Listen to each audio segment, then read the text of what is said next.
It is gluten-free and it is delicious. I can testify to that because the other half of this cake is gone into my belly. So delicious. Got to sample sometimes. Okay, so this is a foolproof recipe, Chef. This is, yes, it's a yellow corn cake recipe that we have.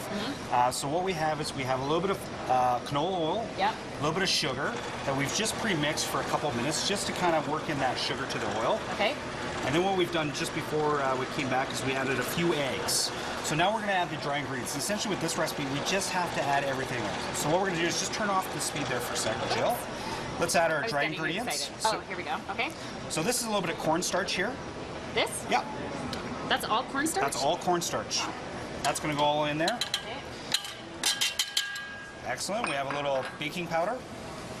Okay. A little baking soda. So there's no flour in this recipe? No, just cornstarch. That's the crazy thing about it. And a little xanthan gum. And what this does is it helps to stabilize as well as thicken our recipe here. If we don't have that, essentially we're going to have a mushy type product. Yeah. Okay. A little vanilla here. Got it. And there's a little spatula there for you. Thank you. So the thing is with gluten-free baking is the gluten in your wheat flour is a binder. So sometimes you have to add a binder. Yeah. So that's where a little bit of food additives come. Xanthan gum, guar gum. Right. They help to stabilize the product. And you can find that anywhere? Yeah. The community store usually has that. Yeah. T&T Market also sells it. And a little bit of milk there, and then all we have to do with this is just lightly mix it here. Okay. Little start button there. So this is this is a base recipe. You could add on to this. Yeah, I mean, if you wanted to add some chopped nuts or a little bit of chocolate, you could. Just be careful with adding too much extra sugar because it already does have quite a bit of sugar already in it. Yep. And then essentially, just give it one more quick little spin here. Speed things up. Yeah.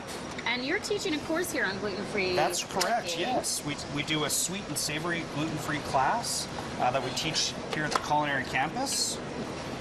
Brace myself. And then we're going to pour that right into there. And when does that take place?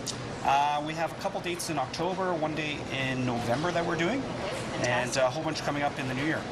And with this, what we're going to do is we just pre-sprayed it with a little bit of nonstick spray. We're going to bake this in the oven at 350 degrees for about 25 to 30 minutes. Okay. And it comes out like this beautifully. Also a nice recipe when you can have pre-bake, have it in the freezer, holds up quite well in the freezer as well. Delicious. Throw some ice cream on that. Absolutely. Call it a day. Beautiful. Looks delicious, right, guys? Yeah, I have a really good idea for the other half of that cake. Yeah. Oh, I thought you were going to give to Andy.